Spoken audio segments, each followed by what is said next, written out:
Hi, today in front of me the Alcatel One T10 2020, and I'll show you how to create home screen folders on this device.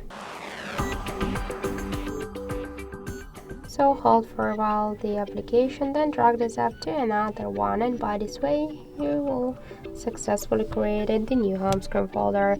To add the name, to rename the app, you should just enter the new one by this way. If you wanna move folder on the screen or between the screens, you should just hold it and drag it. To remove application from here, hold it and drag it to the home screen if you wanna stay with this app on the home screen. But if you wanna remove it from the folder and from the folder and from the home screen, hold it and drag it to remove icon. And also you could remove all of the apps with a folder together in one click. Just hold it and drag it to remove. So that's it. Thank you for watching, and if you find this video helpful, leave thumbs up and subscribe.